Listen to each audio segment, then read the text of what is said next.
Right. Roll call. At-large Cummins. Here. At-large Poston. Ward 1 Walker. Ward 2 Helm. Here. Ward 3 Johnston. Here. Okay, pledge of allegiance.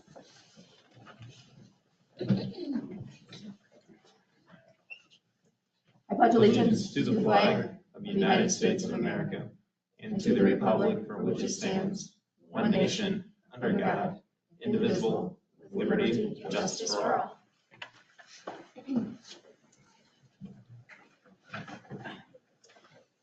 All right, approval of the agenda. Any questions, concerns, amendments, or adjustments to the agenda? If not, motion to approve. Motion. Second. Whatever one you want to do. Just put me down, wherever you want me. Motion by Cummins, seconded by Helm. Helm, Yes. Johnston, Yes. Cummins. Yes. Okay, next is the communication portion of the meeting. If there's anybody in the public that would wish to address the council, now is the time for you to do that. If you would like to. Leslie, do you want to? Yeah, just come up to the podium and just state your name and your address, please. Okay. My name is Leslie Hines. I live at 701 Inland Road. I'm just coming to try to see what's going on with, if you guys have all talked about the stuff that we talked with the mayor about and had a chance to look over our proposal and maybe speak with, if you guys found out anything from the lawyer. I know the house does need work. I am willing to do the work myself if I can purchase a house for me and my family.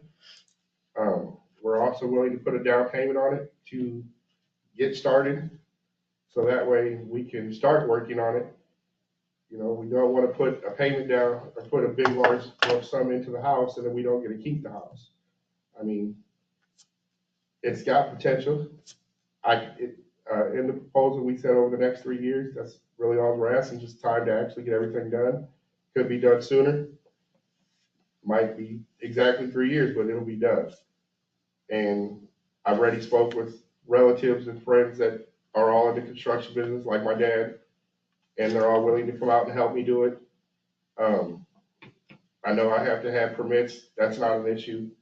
I have no problem with getting the proper permits to do what I need to do. I just don't want to leave the community. My kids like it here. They go to school here. They've been here the last 3 years. This is where all their friends are. This is what they know. And we don't want to have to uproot them again and start all over. And with the house having the potential it has, I mean, we'd like to keep it. I mean, we've been doing all the work to it since we moved in there ourselves, and we'd like to just continue to improve it more and more. And that's pretty much it. I mean, we just want to see how everything's going and check in and state our case. I mean. Yeah, Leslie, I haven't heard back from the attorney to even give you an answer if selling the house on contract is even an option. Again, I think when we met, I told you that really would be up to the council, Yeah. but you would still need to do a response to the RFP. So you sent the email, but Yeah. you'll need to, is it coming out this next week, the RFP in the paper this next week? For the first ones, the first Right. 4. Yeah. That one wasn't on there. But Inland Road's That not one on there first yet, one. so you've got some time. Okay. But I'll circle back to the attorney to see if, I don't even know that selling the property to you on contract is even an option. Yeah. 'Cause And we talked about that. Yeah, when we talked to him in November, originally when all this started, he was the one who suggested that could be an option as long as the city was okay with it, of Mhm. us buying the house on contract. He was the one who actually brought that up because, you know, I told him like, we're just worried 'cause we've done all this work to this house on the inside, Right. and then we just have to up and leave after we put all this money into it. And he's like, well, you know, I don't think that would be a problem with the city if they were willing to sell it to you on contract. Would that be an option? I said, yeah, that'd be perfect. I mean, because I'm already doing the work that needs to be done anyways. Right. So I could just continue to work on it throughout the next so many years and get it done. I mean, as I stated to, I think his name's Terry, Mhm. you know, even before this happened, we were already talking about putting siding and everything on it ourselves just to make it look nicer, because obviously we knew he wasn't going to do it. I mean, the siding's been flying off, but every time there's a windstorm for the last 3 years that we've lived there, and I'm sure it's been doing that before we lived there. So, I mean, that was we were actually planning on doing that anyways. And then this happened, so then we halted to our plans till we could find out what was going on. So, I mean, that's the only reason we were wondering about it, is because the lawyer is actually the one who suggested that to us. Okay. The guy up in, I think it's Cedar Rapids. Yeah. So, I mean, that was our thing. We just trying to find out, if there's anybody's touched bases with him and see if anybody's heard anything, so we know, so that way, because we got our taxes, we want to be able to just get it started. So, but we just don't want to hurry up and start doing stuff and then, Right. Yeah. Agreed. So, and till we do find out, regardless, I'll still continue to work on the inside, a little bit. I'm not going to spend $100,000 on it or nothing like that, but keep it maintained and livable. So, I mean, that's, I do know there is a window that has to be replaced, and two windows that are broken in one bedroom, and one of them needs to be replaced. I plan on replacing that, at least one of them, regardless. So that way, I think, what's it called, Terry? Egress window. An egress window, so I'm gonna get that put in, so that way there is a way for the kids to get out if they need to. Okay. Regardless of the outcome of the situation, but yeah, we just wanted to come and see, if there was any changes or anything going on, so we knew. Yeah, there honestly hasn't been any updates yet, Leslie, so Okay. I'll circle back to the attorney and let you know. I appreciate it. Does that sound okay? And just for the reference of the council, this is the property on Inland Road that was originally on the demolition list. And Terry did inspect it and has deemed it salvageable. The majority of the work that needs to be done is on the You said exterior. a 701 inlet? Yeah, It's the exterior that's in much worse shape than the interior, so. yeah, we've done a lot of work on the inside, so I mean, there is still some things that need to be done, small, nothing real major, but there's like my shower enclosure, it's an off size. Most shower enclosures are 34 by 34 by 66, or by 60. Ours is a 34 by 33 by 66. So it's hard to find one in that size. I mean, then it needs some drywall where the shower was leaking, where I had to cut it out to obviously fix that, and fix the toilet that was leaking. And so, I mean, we've been just small, little by little doing everything we can where we don't need permits to do it. So, I mean, bathroom floor was bad when we moved in, we replaced it. We just put new plywood down over top of what was there because it was still salvageable, the floor was, but it was just where the toilet was sitting, it was getting old. So we just replaced, did all that, cut it all out, replaced it. And, like I said, we got a lot of money into this. Our kids love this house. They love being in this town. We don't want to have to take them from this town. I mean, I see it on Facebook constantly. There's people moving out of Tipton, and we don't want to be one of them. We like to stay here. We like the community. Our kids love it here, and we'd like to continue to live here. I constantly try to get people that I know to move out here because it's so peaceful out here. I mean, everybody's respectful. They treat everybody good. I mean, we try to do the same with our neighbors and that, and be respectful to them and that. And we just, like I said, we just don't want to have to uproot our kids again. And they keep asking us what's going on, and we don't know what to tell them. Yeah. Well, like I said, I'll circle back and I'll let you know. All right, thank you. Okay, thanks, Leslie. Thank you.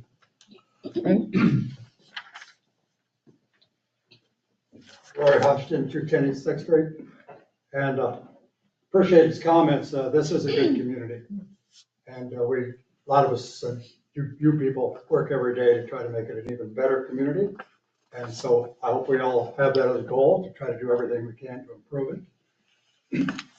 I want to speak mainly just to compliment your staff, especially your Public Works Department. I work with them more than some of the other departments, but I've always had good working relationships with them. They've helped out considerably at tree planting time and other times throughout the year. They do a great job on keeping our streets cleared and stuff like that.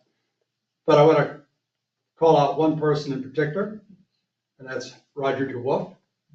One time, when you get old like I am, your mind kind of gets a little forgetful, and I forgot to put out my recycling.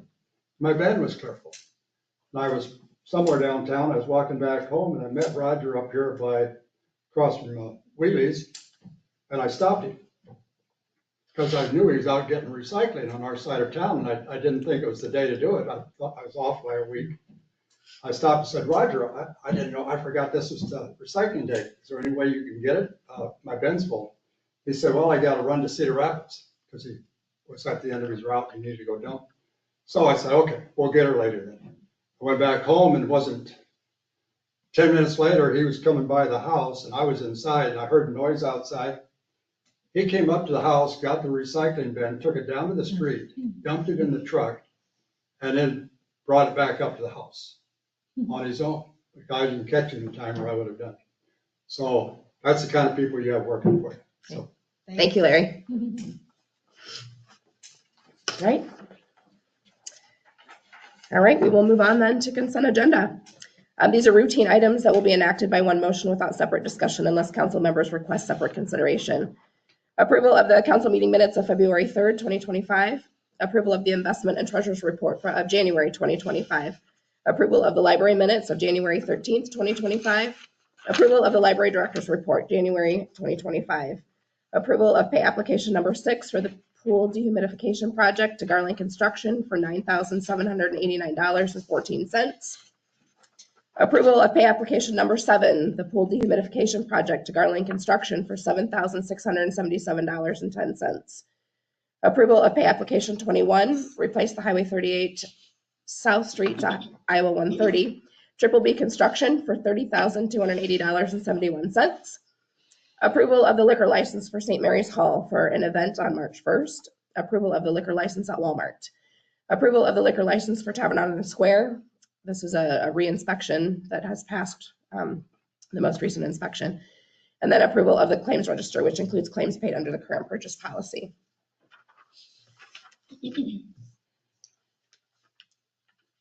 Motion. Second. Okay, motion by Cummins, seconded by Johnston. Helm, Yes. Johnston, Yes. Cummins. Yeah. On to city business. First item is resolution number 022425A. Resolution setting the time and the place for a public hearing for the proposed property taxation for fiscal year 25-26 budget. Yes, this is the first, one of the first state requirements for the budget process, and it's setting the public hearing for March 24th at 5:30 p.m. for the property taxation portion of the budget. This meeting will be separate from the regular council meeting, but this will just set the public hearing for it to be published in the paper. Motion. Second. Okay, motion by Helm, seconded by Cummins. Cummins, Yes.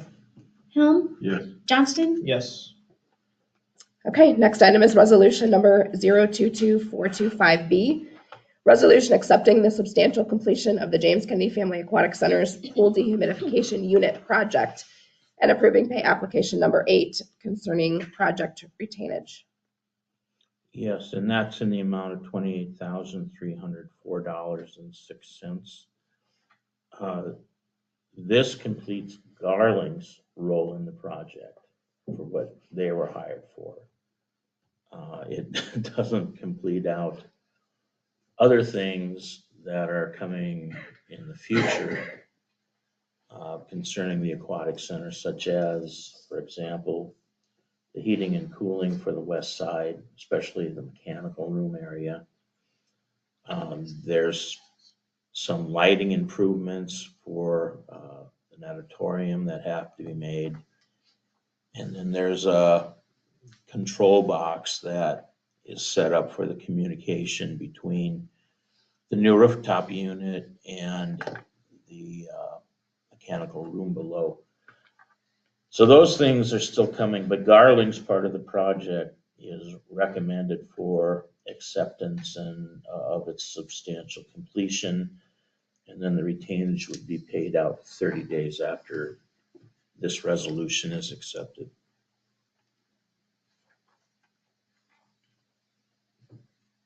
Motion. Second. Okay, motion by Cummins, seconded by Helm. Cummins, Yes. Helm, Yes. Johnston. Yes. Okay, next item is resolution number 022425C. Is the resolution setting the bid, letting date, and public hearing for the Matthews Memorial Airport to rehabilitate the apron and runway 1129 improvement project. Yeah, we talked about this recently, where the city gets an allocation of FAA funding. And we've had a couple of years in a row where we had to forfeit it because we couldn't find a qualified use. Well, this is a qualified use. The apron area on the airport side of the T hangars is cracked, it's in poor condition. This would be a replacement of that.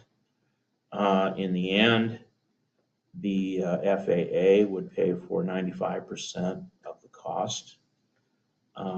This has been on sort of a fast track because we're trying to get it done before the end of federal fiscal year 25, which is September 30th, with them being on a different calendar slightly than our fiscal year. And then just to note, the public hearing is set for March 10th. And if you'll remember, typically your meeting would be on March 3rd, but as part of the budget process, we moved your March meetings. And so your next meeting after this will be March 10th.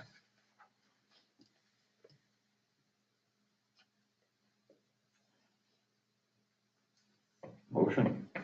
Second. Okay, motion by Helm, seconded by Johnston. Helm, Yes. Johnston, Yes. Cummins, Yes. All right, next is resolution number 022425D. As resolution finally approving request for proposal and public notice related thereto regarding the sale of city-owned real estate. And this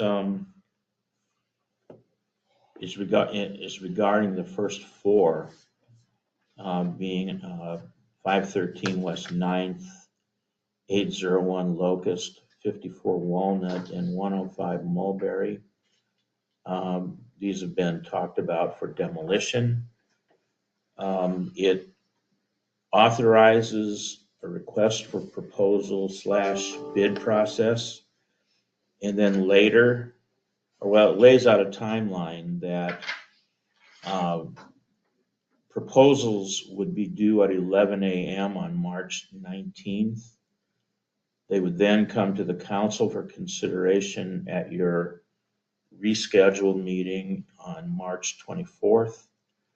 If you select the proposed best proposal for each of these, there would then be a public hearing on your council meeting on April 7th, where you can decide which proposals you want to award.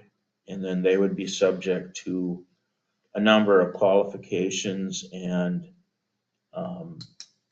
a contract for purchase that would have a number of stipulations that would include, for example, the type of demolition that had to happen, that it has to be complete, it has to be done within a certain date. If they are promising to do something with the lot as a proposal, that would be worked into the purchase agreement as well.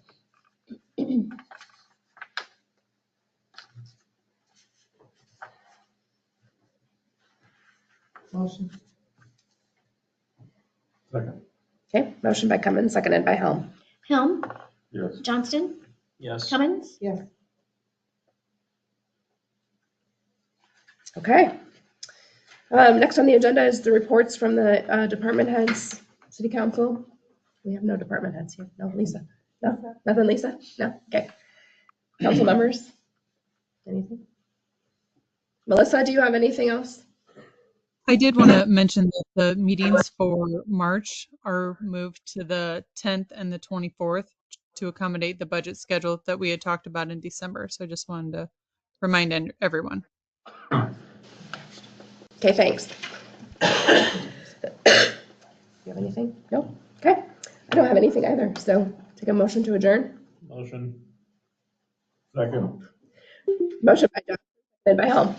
Helm, Yes. Johnston, Yes. Cummins. Yes. All right, meeting adjourned. Thank you, everyone.